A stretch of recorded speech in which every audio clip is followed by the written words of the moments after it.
Seguimos falando sobre o tarifaço de Trump que agitou o mercado em escala global nesta semana. A gente conversa agora com o Leandro Justino, diretor da Plantae Agrocrédito, que já está conectado com a gente. Leandro, boa noite, bem-vindo ao Jornal Terra Viva. Boa noite, Pedro. Prazer em conversar contigo. Prazer é todo nosso. Tivemos aí há pouco, né, essa questão inclusive foi muito levantado ao longo da semana, a questão das tarifas, né? Como é que essa elevação pode aí reconfigurar os fluxos comerciais globais, especialmente entre China, Estados Unidos, Brasil, Europa, né, que já anunciou nessa semana, inclusive, retaliações. Como é que vocês estão vendo esse cenário, inclusive?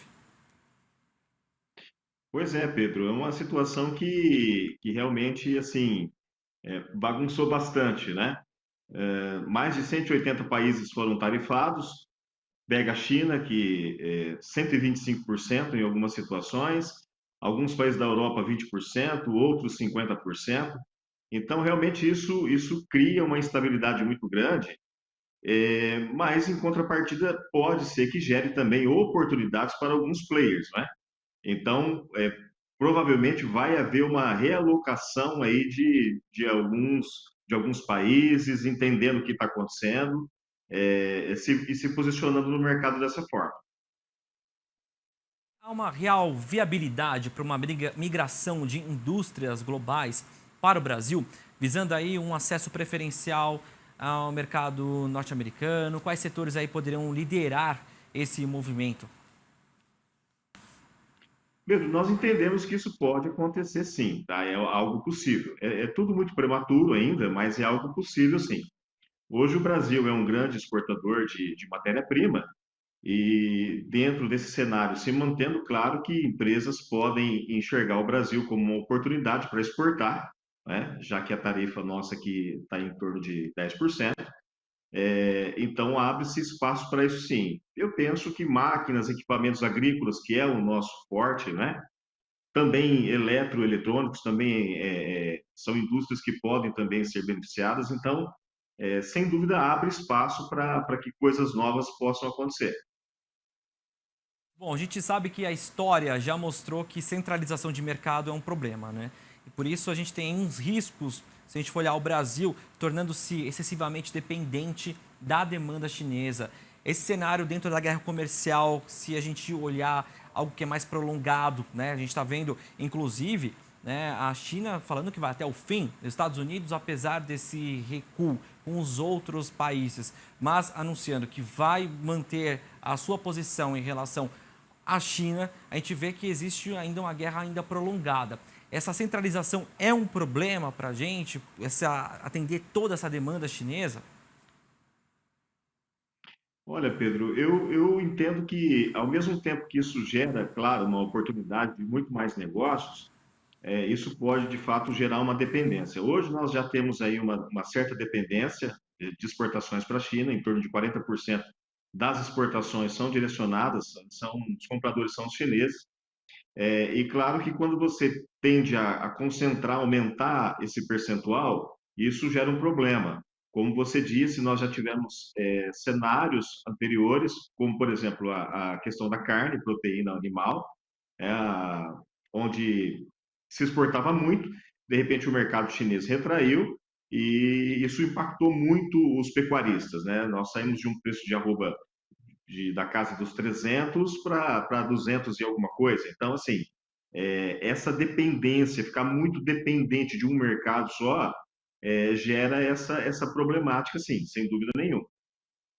É muito bem colocado a questão da pecuária. Eu lembro também que no setor de suínos, né, a gente teve algo similar quando foi a Rússia, que houve aquela questão questionando o Brasil nas questões sanitárias e acabou derrubando os preços aqui também, fechando o mercado. Isso há muito tempo, mas é algo que a gente lembra e que ficou uma marca no passado, né? Agora, nessa semana, uma novidade também, né, em relação a essa novela que Donald Trump fez, a questão da manutenção da tarifa brasileira em 10%. E isso depois ele recuar para alguns países. Isso representa uma vantagem momentânea ou pode ser usada como argumento para reposicionar o Brasil estrategicamente no comércio internacional? Eu aproveito também para colocar a última fala do ministro Fernando Haddad, que tenta reverter essa situação e também se reposicionar no cenário internacional para colocar o Brasil numa escala em que ele pode se beneficiar dessa questão mesmo, também sendo aí um dos países que está sofrendo com o tarifaço. Olha, Pedro, eu acho que você colocou bem, tudo ainda é muito prematuro. Pode ser que de fato ocorram outras conversações, outros diálogos. Isso pode ser que daqui a alguns dias, semanas, isso arrefeça em relação a isso. Eu acho que essa questão do Brasil hoje ela é mais momentânea, tá? Claro que você abre espaço, claro que existem oportunidades.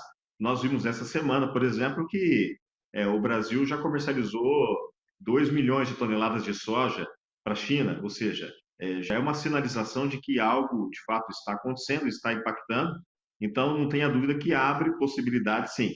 Mas eu entendo que isso é algo transitório. Eu não imagino que isso vá reposicionar o Brasil assim de uma forma tão definitiva nesse sentido. Eu acho que ajustes vão ocorrer, sim.